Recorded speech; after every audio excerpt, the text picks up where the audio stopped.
नमस्कार, अजय चतुर्वेदी। आज मैं फिर से दिल्ली विधानसभा चुनावों की बात करने के लिए आया हूं।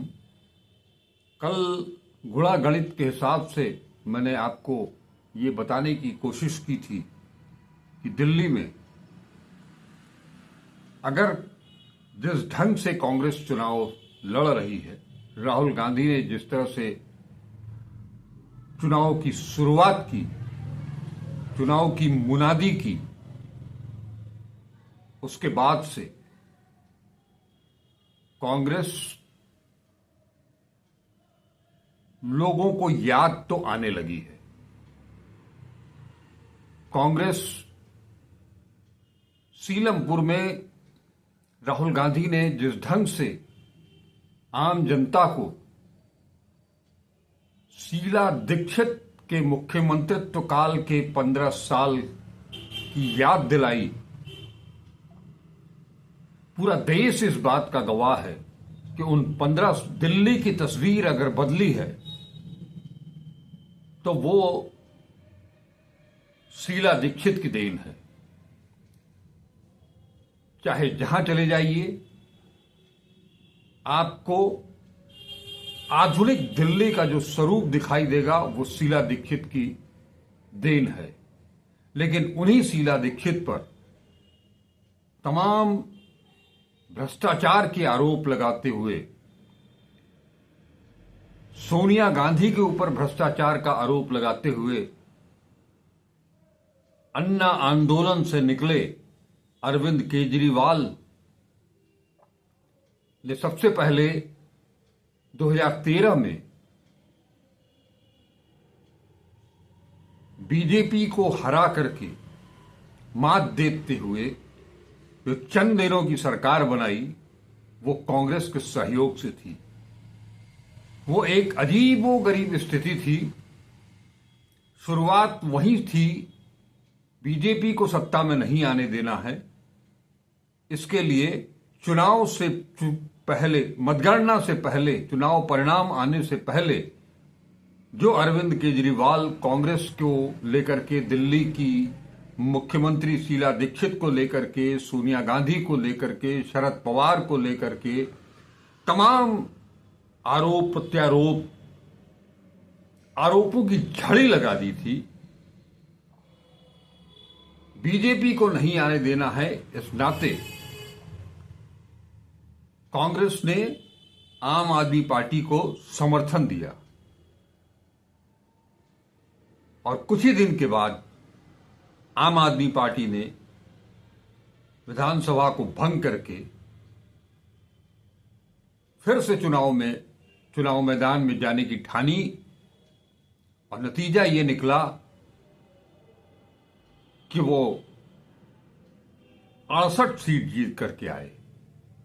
कांग्रेस 0 हो गई। फिर 2020 में 65 सीट जीत करके आई आम आदमी पार्टी, कांग्रेस 0 हो गई। 2024 के चुनाव में इंडिया गठबंधन के तहत आम आदमी पार्टी और कांग्रेस ने एक बार फिर से एक दूसरे के साथ मिलकर के चुनाव लड़ा, लेकिन इन दोनों को शिकस्त खानी पड़ी और बीजेपी 7 के 7 सीट जीत करके गई। अब बात दिल्ली विधानसभा चुनाव की है। सर्वे के मुताबिक कल भी आपको मैंने बताया था कि दिल्ली की जनता बतौर मुख्यमंत्री अरविंद केजरीवाल को नंबर 1 बता रही है। लेकिन यहां सवाल यह भी है कि अरविंद केजरीवाल को छोड़ करके और किसी ने भी कोई चेहरा प्रोजेक्ट किया ही नहीं है, चाहे वो भारतीय जनता पार्टी हो। और कांग्रेस तो अपनी उपस्थिति दर्ज कराने के लिए अभी तक चुनाव लड़ती हुई दिखाई दे रही है। कांग्रेस ये कहने की स्थिति में नहीं है आज भी कि वो दिल्ली में सरकार बनाने जा रही है। अपना वजूद जो पूरी तरह से आम आदमी पार्टी ने खत्म कर दिया है, कांग्रेस का 35% वोट वोट बैंक ले करके उसे कहीं का नहीं छोड़ा है। आज वो कांग्रेस फिर से शीला दीक्षित के को याद करके, उनके विकास को याद करके, उनके इंफ्रास्ट्रक्चर को याद करके वो सब कुछ फिर से लोगों के जहन में ये बात डालनी चाह रही है कि हम हैं तो आप हैं, आपके लिए हम ही लड़ सकते हैं। राहुल गांधी काफी अरसे से दिल्ली की जनता, आम जनता के बीच जा जा करके उनका दुख दर्द बांटने की कोशिश कर रहे हैं।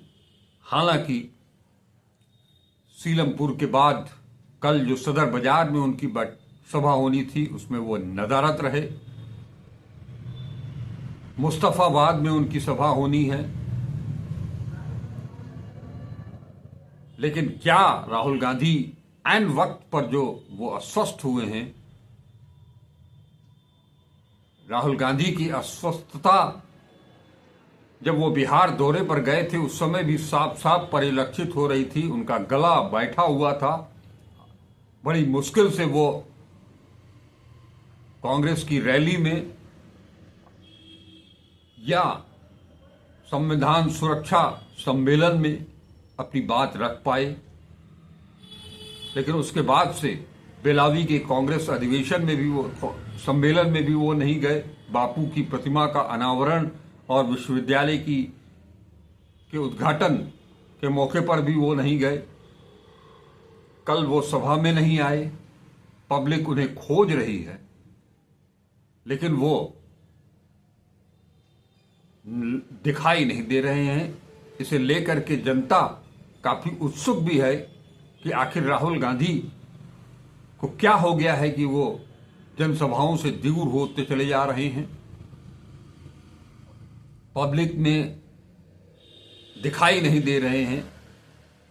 ठीक उसी तरह से जैसे कोई इंडियन टीम का स्टार बल्लेबाज लगातार सेंचुरी, हाफ सेंचुरी करे और उस कुछ मैचों के बाद वो अपने परफॉर्म न कर पाए या किसी चोट की वजह से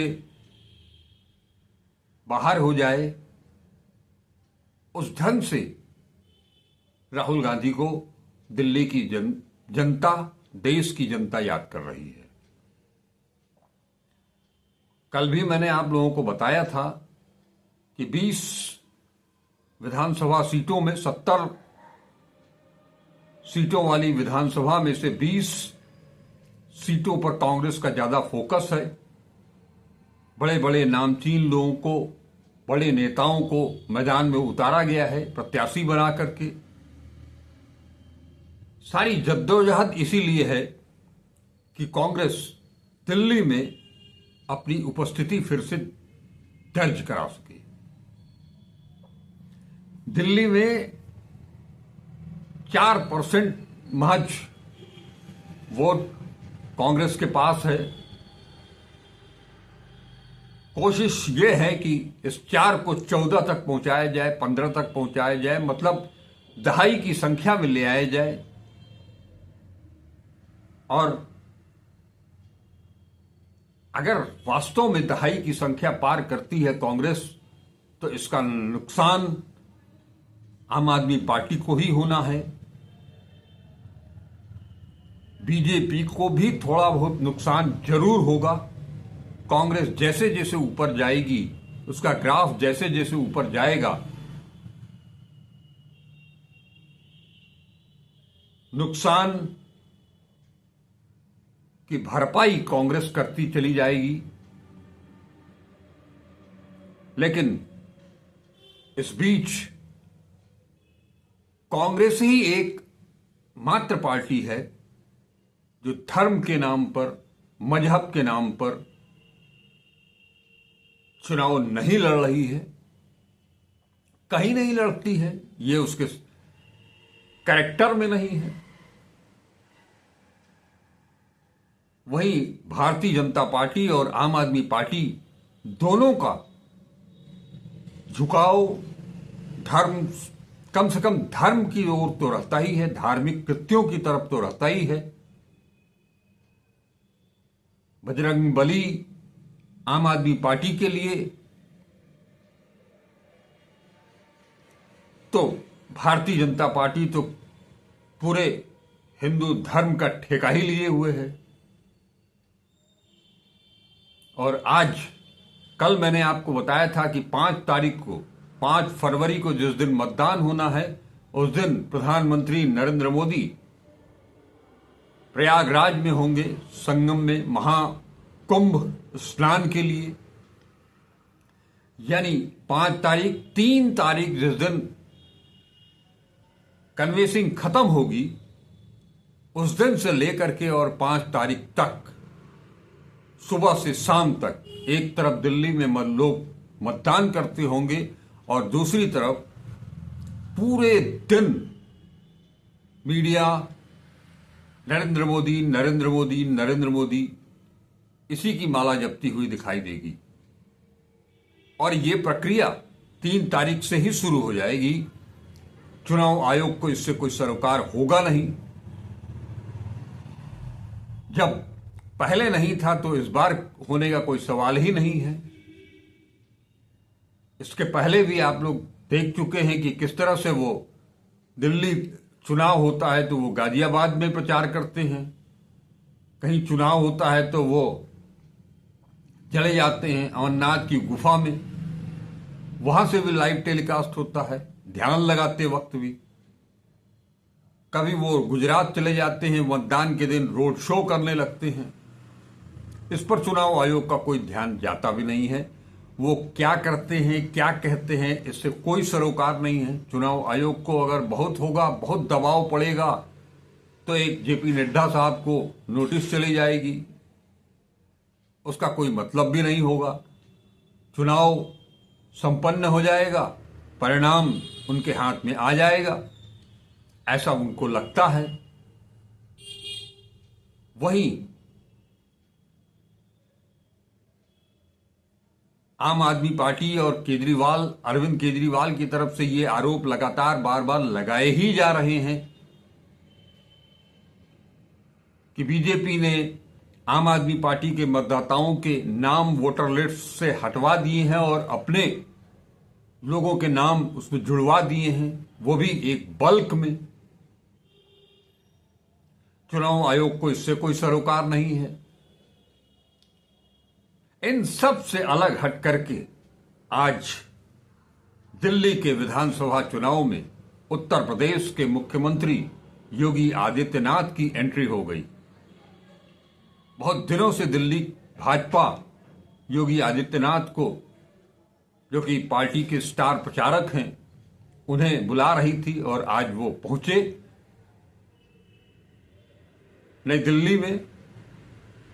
और पहुंचने के साथ ही झारखंड की तरह यहां भी बांग्लादेशी घुसपैठियों का मामला आ गया, रोहिंग्या का मामला आ गया।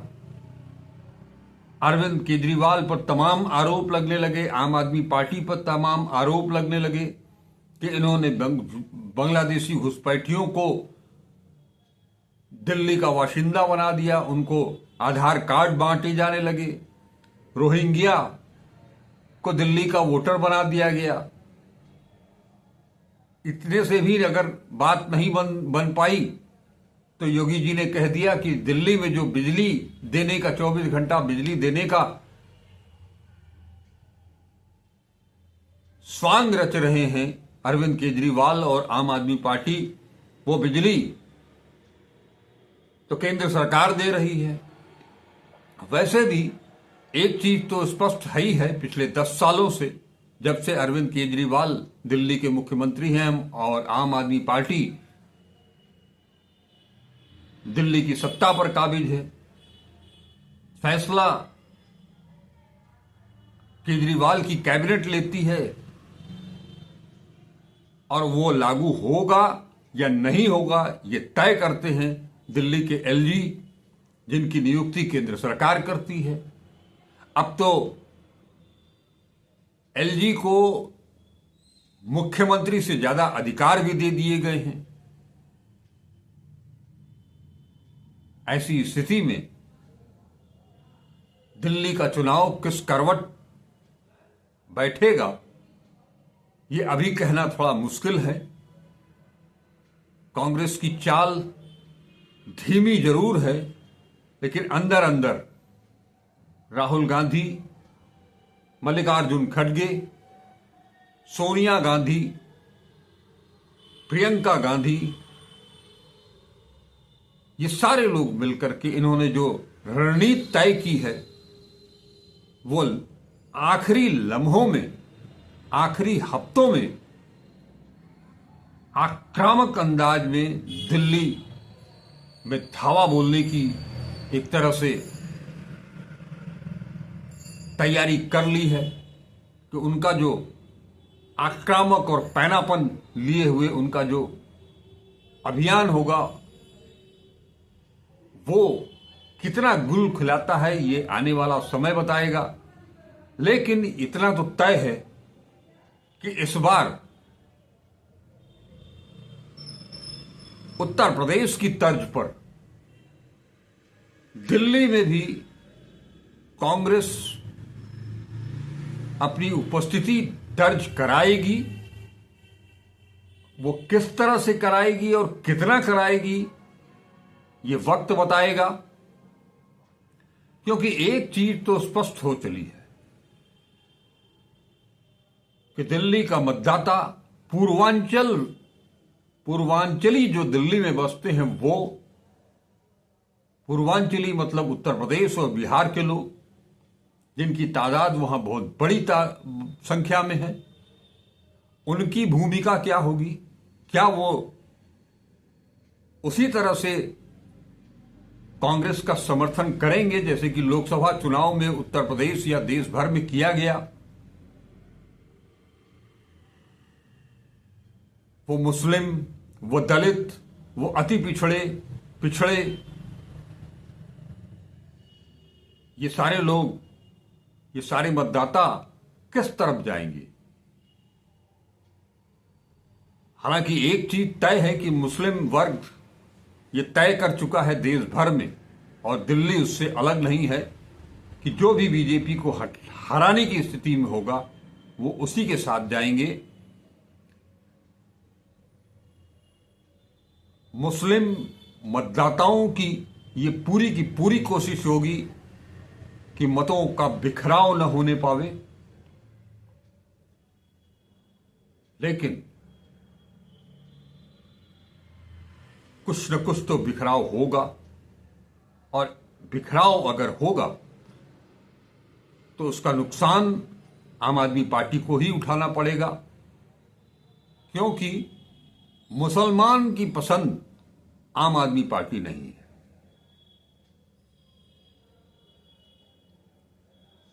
इसी तरह से जिस दलित वोट बैंक को पिछले कुछ सालों में भारतीय जनता पार्टी ने उसमें सेंधमारी करके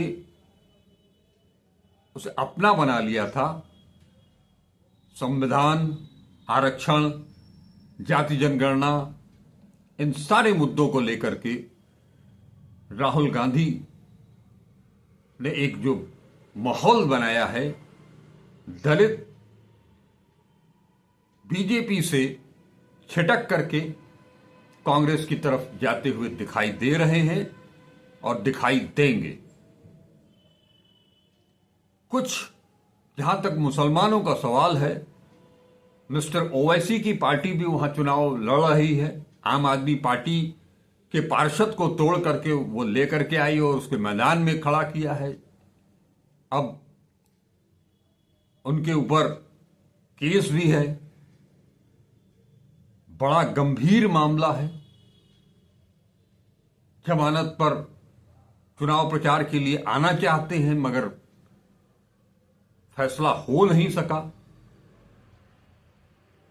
दो सदस्यीय बेंच में से दोनों जज के मत अलग अलग हो गए। अब एक तीसरी सुनवाई होगी 3 बेंच के साथ, 3 जजों की बेंच के साथ। उसमें क्या फैसला होता है,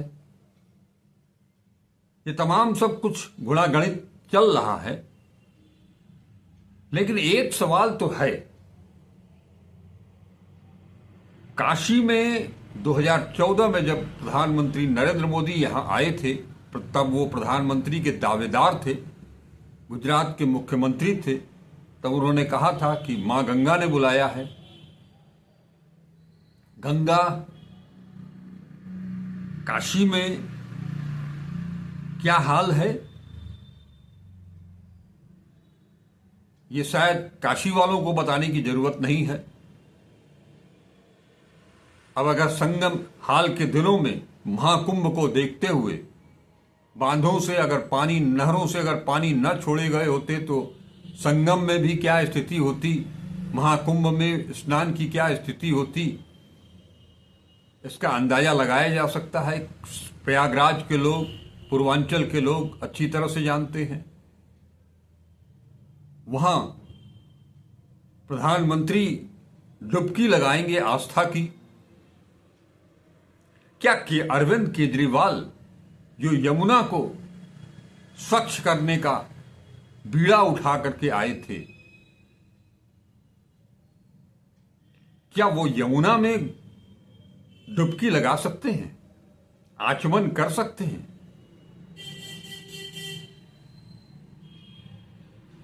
दिल्ली चुनाव के लिए यमुना भी बहुत बड़ा मुद्दा हो सकता है।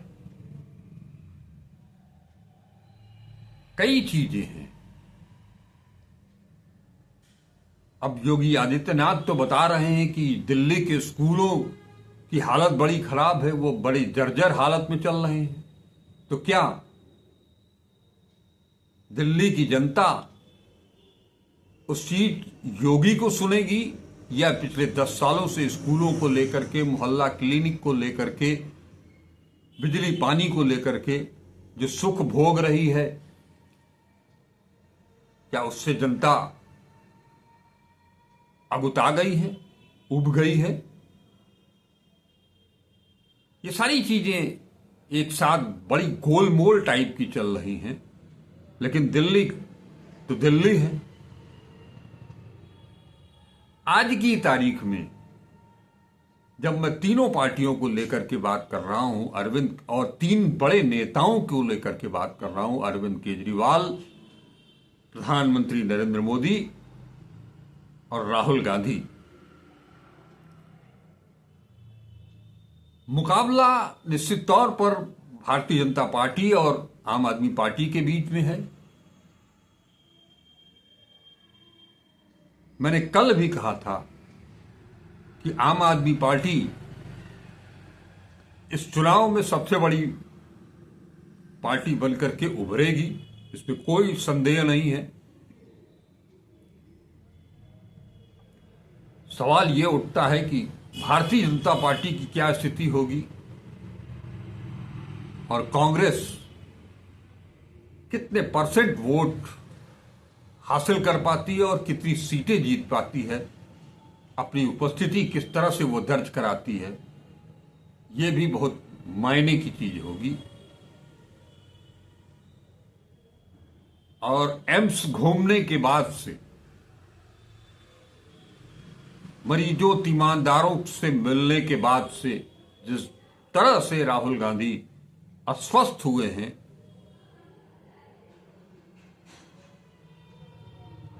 ये मुद्दा भी न बन जाए, देखना होगा, इस पर गौर करना होगा। कुल मिलाकर के आज भी मैं यही कहूंगा कि दिल्ली में किसी एक पार्टी को सत्ता शायद नहीं मिलेगी, हंग असेंबली ही आएगी। नमस्कार, अजय चतुर्वेदी।